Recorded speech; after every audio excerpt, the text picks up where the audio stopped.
ආයුබෝවන් පුතා අපි අද කතා කරන්නේ සම්පූර්ණම නිෂ්පාදන පිරිවැය ලේඛනයක්. ඊට කලින් වීඩියෝ වල අපි සාකච්ඡා කරා නිෂ්පාදන ව්‍යාපාරයක මුළු නිෂ්පාදන පිරිවැය දෙන්නේ කොහොමද කියලා.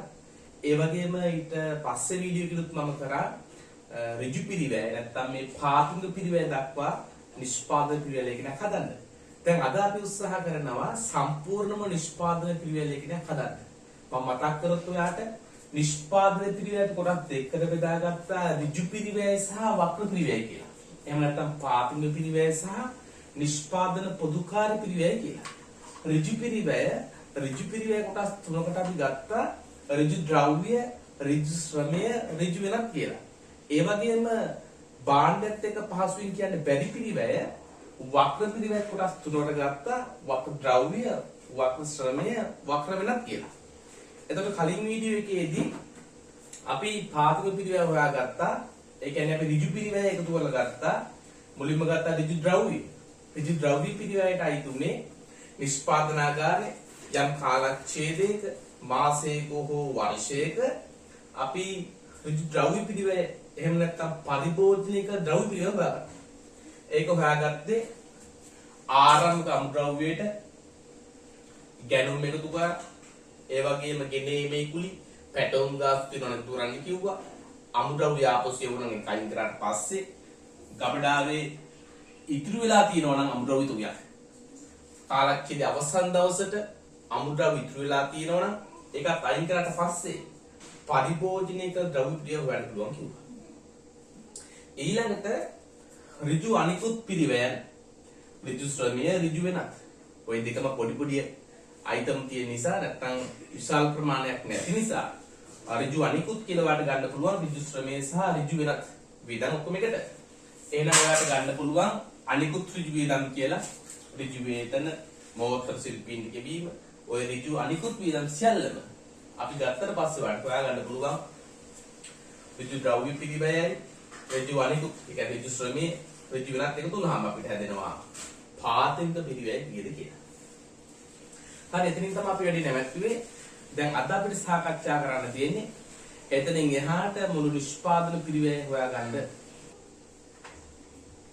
හරි වාට මන් දීලා තියෙන පේපර් එකේ 9 වෙනි ගානේ තියෙනවා චමිදු ඇඳුම් මැසීමේ ව්‍යාපාරයක් කරනවලු 2021 මැයි මාසයේට අදාළ තොරතුරු පහ දෙවි කියලා.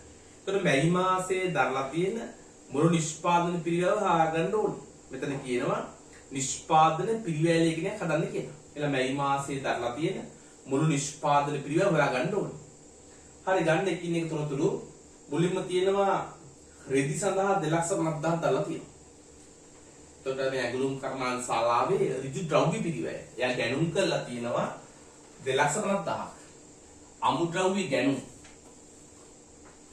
250000යි. 2021 5යි එකට රෙදි තුක ගබඩාවේ අමුද්‍රව්‍ය 25000ක් තියෙනවා. අමුද්‍රව්‍ය 25000.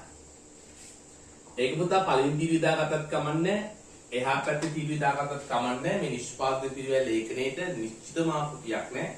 ව්‍යාපාරික ස්වභාවය අනුව පොඩ වෙනස් වෙන්න පුළුවන්. ඒ නිසා ඔයාලට මෙතන සටහන් කරගත්තත් කමන්නේ. ඊළඟට තියෙනවා කම්මල් විදුලිය සඳහා 35000 ගිලා තියෙනවා. ඒක භාණ්ඩෙත් එක්ක පහසුවෙන් කියන්න බැරි එකක්. ඒතර භාණ්ඩෙත් එක්ක පහසුවෙන් කියන්න බැරි ඒවා. ඒ කියන්නේ වක්‍ර වියදම් අපිට වක්‍ර ද්‍රව්‍ය, වක්‍ර ශ්‍රමය, වක්‍ර වෙනත් කියලා කඩාගත්තට අපි ගාන හදනකොට එකටම වක්‍ර වියදම් ටික නිෂ්පාදන පොදුකාරී පිරිවැය කියලා එකටම අපි දාන් ගියට ඒකේ ගැටලුවක් නැහැ.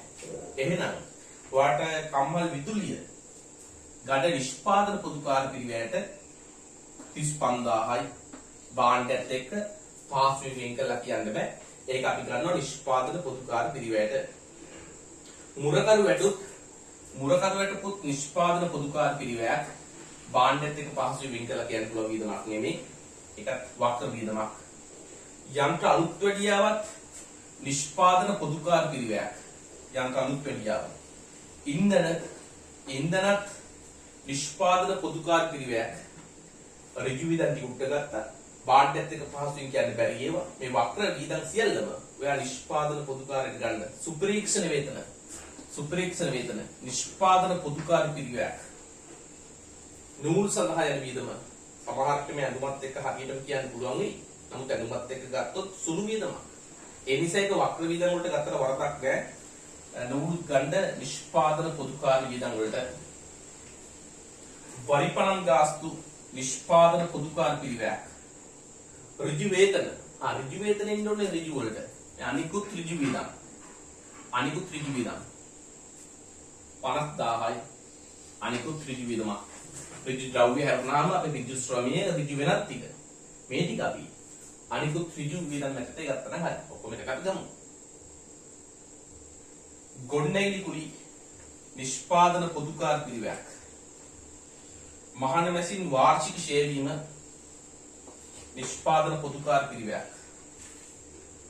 ඊළඟට කියනවා අමතර තොරතුරු වල 2021 5:31ට රෙදි තොගේ 20000යිලු.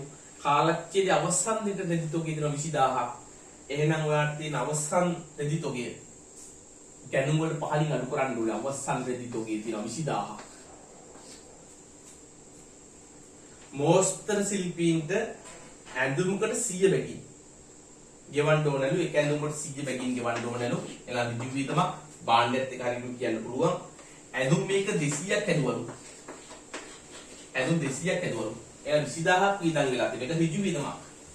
මෝස්තර ශිල්පීන්ගේ වීම අනිකුත් ඍජු වියදම් වලට ගන්න ඒක ඍජු වෙනත් වියදමක්. ඊළඟ අනිකුත් ඍජු වියදම් වලට ගන්න 20000ක්. හරි ඉච්චරයි තියෙන්නේ. අපි දැන් හොයමු මුළු නිෂ්පාදන පිරිවැය කීයද කියලා. මුලින්ම වාට කරන්න තියෙන්නේ පාත්ම පිරිවැය හොයා ගන්න ඕනේ. ආරම්භක මුද්‍රව්‍යයට ගැනුම් එකතු කරනවා.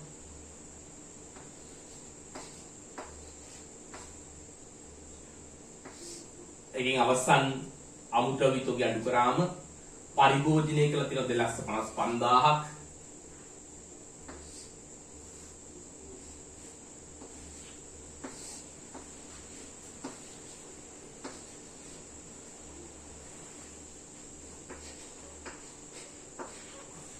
නිෂ්පාදන පොදුකාර්ය පිරිවැය 230000යි.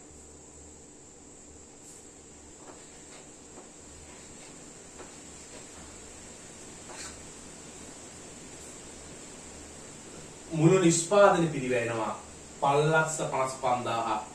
මේ නිෂ්පාදනාගාරයේ ඒ මාසයේ සඳහා සම්පූර්ණයෙන්ම වියදම් වෙලා තිනවා 555000ක්. මුළු නිෂ්පාදන පිරිවැය 555000යි.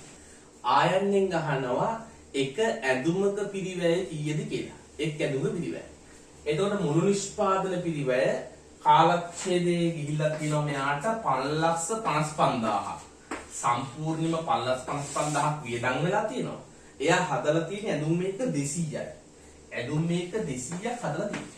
එහෙනම් මුළු නිෂ්පාදන පිරිවැය ඇඳුම් මේක ප්‍රමාණයෙන් බෙදුවා නම් එක ඇඳුමක පිරිවැය වලට ගන්න පුළුවන් 2775.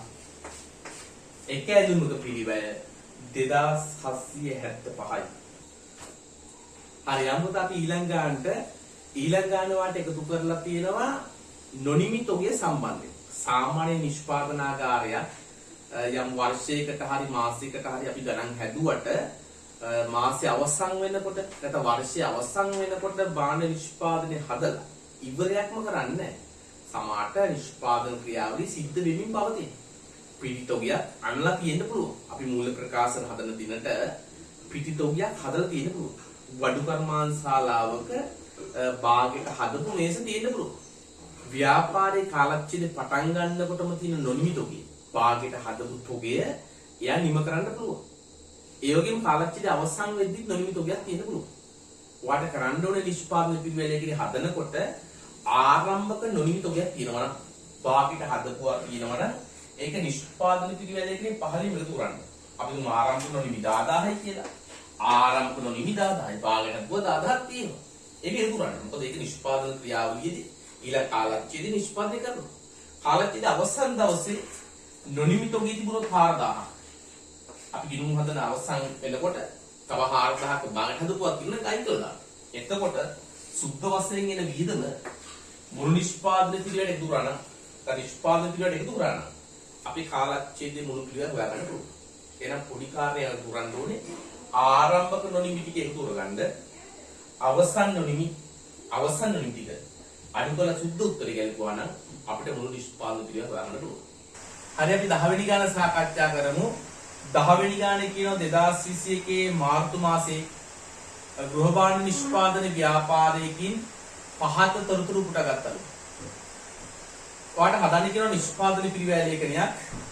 ගන්න පළවෙනි එකම තියෙනවා දැව මිලදී ගණන් තියෙනවා ලක්ෂ 5ක්. මේ අමුද්‍රව්‍ය ගැනුම් කරන ලක්ෂ 5ක්. අමුද්‍රව්‍ය ගැනුම් ලක්ෂ 5යි. ඉන්ධන 40000යි. ඉන්ධන කියන්නේ නිෂ්පාදන පොදුකාරී වියදමක්. භාණ්ඩයත් එක පහසුවෙන් වින් කළා කියන්න පුළුවන් වියදමක් නෙමෙයි. ඉන්ධන එන්න ඕනේ නිෂ්පාදන පොදුකාරී වියදම් වලට 40000යි. සුප්‍රීක්ෂණ වේතන නිෂ්පාදන පොදුකාරී වියදමක්. සුප්‍රීක්ෂණ වේතන නිෂ්පාදන පොදුකාරී වියදමක්. ආරම්භක අමුද්‍රව්‍ය කියන 10000ක්. ආරම්භක අමුද්‍රව්‍ය 10000යි. ආරම්භක නොනිමිත කියන 20000ක්. ආරම්භක නොනිමිත. ඒක පහලින් මෙන්න ඕනේ නිෂ්පාදන පිළිවෙල ලේඛනයේ. අපි ආරම්භක නොනිමිත එකතු කරනවා. අවසන් නොනිමිත අනු කරන්න ඕනේ. කාලච්චලේ පටන් ගන්න දවසේම භාගයට හදපුවා වැඩි නෙගුණ කරපුවා කියන්න පුළුවන්. ඒවා වැඩ අවසන් වෙනවා කාලච්චලේ. ඒ නිසා ආරම්භක නොනිමිත එකතු කරන්න විදුලිය නිෂ්පාදන පොදුකාරී වියදමක්. විදුලිය ඇනසහ පොලිස් කිරීම නිෂ්පාදන පොදුකාරී වියදමක්. දැව ගෙනීමේ කුලී දැනුම් වලට පහලින් දතුරන්න දැව ගෙනීමේ කුලී වඩු කාර්මිකයාගේ වේතන ඍජු ශ්‍රමයටයි වෙන්නේ. ඍජු ශ්‍රමය අපි ඍජු අනිකුත් වියදම් වලට ගන්න වඩු කාර්මිකයාගේ වේතන ඍජු අනිකුත් වියදමක්. ගොන්නැලි කුලී නිෂ්පාදන පොදුකාරී වියදමක් 50000ක්. රක්ෂණයේ නිෂ්පාදන පොදුකාරී වියදමක්. මුරකරු වැටුප් නිෂ්පාදන පොදුකාරී වියදමක්. මුරකරු වැටුප් නිෂ්පාදන පොදුකාරී වියදමක්. දැව ආපසු යවුම් ගැනුම් වලට පහලින් අඩු කරන්න. ගැනුම් වලට පහලින් ආපසු යවුම් අඩු කරන්න ඕනේ. පළවෙනි කියනවා 331ට අමුද්‍රව්‍ය 25000යි. ගබඩාවේ අවසන් තොග විතර 25000. ඒක අඩු කරන්න ඕනේ. අවසන් අමුද්‍රව්‍ය අඩු කරන්න ඕනේ. අවසන් නොනිමි තොගය නිෂ්පාදන පිළිවෙල එකේ පහලින්ම අඩු කරන්න ඕනේ. අවසන් නොනිමි. ගොන්නැගිලි ලක්ෂ 5යි. වාර්ෂිකව 12ක් ක්ෂය කරන්නලු. ලක්ෂ 5ක් තියෙන ගොන්නැගිලි ලක්ෂ 5යි. වාර්ෂිකව 12ක් ක්ෂය කරන්නලු. අපි හදන්නේ මාසයකට එහෙනම් 12න් එකකට 5000ක් ක්ෂය වෙනවා. ගොන්නැගිලි ක්ෂය 5000යි. නිෂ්පාදන පොදුකාරී වියදමක්. ගොන්නැගිලි ක්ෂය නිෂ්පාදන පොදුකාරී වියදමක්. හරි දැන් අපිට පුළුවන් මුළු නිෂ්පාදන පිළිවෙල හොයාගෙන යන්න. පරිභෝජනික ද්‍රව්‍ය පිළිවෙල 490000ක්. පරිභෝජනික ද්‍රව්‍ය පිළිවෙල 490000යි. අනිකුත් ඍජු වියදම් තියෙන 18000ක්.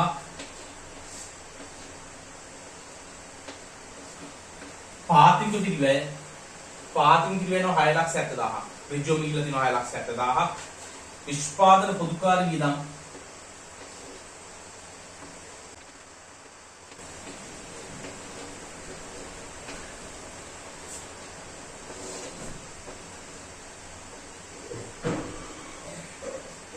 ආරම්භක නොනිමි එකතු කරන්න ඕනේ. අවසන් නොනිමි අඩු කරන්න ඕනේ. සුද්ධ වශයෙන් 5ක් එකතු කරන්න ඕනේ. මුළු නිෂ්පාදන පිළිවෙල එනවා 9,60,000ක්. නිෂ්පාදනාගාරයේ ඒ මාසයේ මුළු වියදම 9,60,000යි. අපි පුතා පේපර් එකේ 11 වෙනි ප්‍රශ්නය සාකච්ඡා කරමු. 11 වෙනි එකේ තියෙනවා දිරුක්ෂ උණු නිෂ්පාදන කරන ව්‍යාපාරයක් තියෙනවලු 2021 3:31 අවසන් වර්ෂය සඳහා තොරතුරු පහත වේ. ඔයාලට කියනවා මේ කාලච්ඡේදය සඳහා නිෂ්පාදන පිළිවෙල ලේඛනය හදන්න කියලා. තොරතුරු වල මුලින්ම තියෙනවා 2024 1ට තොග ආරම්භක අමුද්‍රව්‍ය විතර 20000ක්.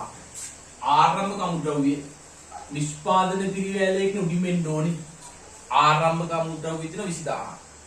ආරම්භක නොනිමිත උගත් තියෙනවා 20000. වාකෙට හදපු තෝගියකුත් තියෙනවා 20000. ඒක නිෂ්පාදන පිරිවැලයක පහළින්ම ආරම්භක නොනිමි තියෙනවා 20000. අමුද්‍රව්‍ය ගැනුම් ලක්ෂ 4යි. කාලච්ඡේදේ අමුද්‍රව්‍ය ගැනුම් කරලා තියෙන ලක්ෂ 4යි. අමුද්‍රව්‍ය ගැනුම් ලක්ෂ 4යි. ඍජු වියදම් 90000යි. එලා අනිකුත් ඍජු වියදම් වලට ඍජු වියදම් ගිහිල්ලා තියෙනවා නිෂ්පාදනාගාරයේ ඍජුවම ගිහින් තියෙනවා තව 90000ක වියදමක්. ආපසු යවුම් 15000යි. ගත්‍ය අමුද්‍රව්‍ය වලින් 15000ක් ආපසු යව. එලා ගැනුම් වලට පහලින් අඩු කරන්න ඕනේ අමුද්‍රව්‍ය ආපසු යවුම්. අමුද්‍රව්‍ය ආපසු යවන තියෙන 15000. ගැනුම් වලට පහලින් අඩු කරන්න ඕනේ. කම්මල් වේතන නිෂ්පාදන පොදුකාර වියදමක්. කම්මල් වේතන නිෂ්පාදන පොදුකාර වියදමක්. රක්ෂණ ගාස්තු රක්ෂණයත් නිෂ්පාදන පොදුකාර වියදමක්. ගෙනීමේ කුලි ගැනුම් වලට පහලින් එකතු කරන්න ඕනේ. ගෙනීමේ කුලි ගැනුම් වලට පහලින් එකතු කරන්න. ඉන්ධන කියන්නේ නිෂ්පාදන පොදුකාර වියදමක්. ඉන්ධන නිෂ්පාදන පොදුකාර වියදමක්. යන්ත්‍රශය වීමත් නිෂ්පාදන පොදුකාර වියදමක්. යන්ත්‍රශය නිෂ්පාදන පොදුකාර වියදමක්. වරිපණම් ගාස්තු නිෂ්පාදන පොදුකාර පිරිවැයක්. බාස්කුලියනේ ඍජු වියදම් වලට ඍජු ශ්‍රමයේ එලා අනිකුත් ඍජු වියදම් වලට ගන්න බාස්කුලිය 50000යි. විදුලිය නිෂ්පාදන පොදුකාර වියදමක්. අවසන් දවසේ අමුද්‍රව්‍ය තියෙනවා 30000ක්. අවසන් අමුද්‍රව්‍ය අඩු කරන්න ඕනේ. පරිභෝජනික ද්‍රව්‍ය පිටට උඩින් අවසන් අමුද්‍රව්‍ය 30000 අඩු කරන්න ඕනේ. අවසන් නොනිමිත ඔය නිෂ්පාදන පිරිවැලකින් පහළින්ම අවසන් නොනිමි අඩු කරන්න ඕනේ. හරි. අපි දැන් සුළු කරලා මුළු නිෂ්පාදන පිරිවැල හොයාගමු.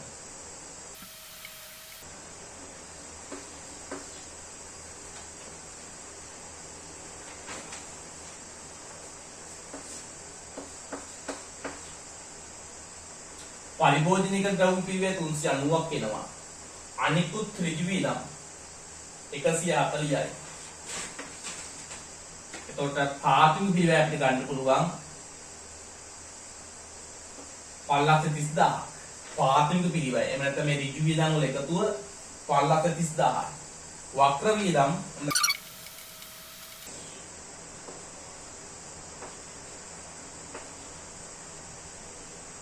නොනිමිතෝගේ ආරම්භක 20000යි අවසන් 25000 අඩු කරන්න ඕනේ. සුද්ධ වශයෙන් ඉන්නේ 25000.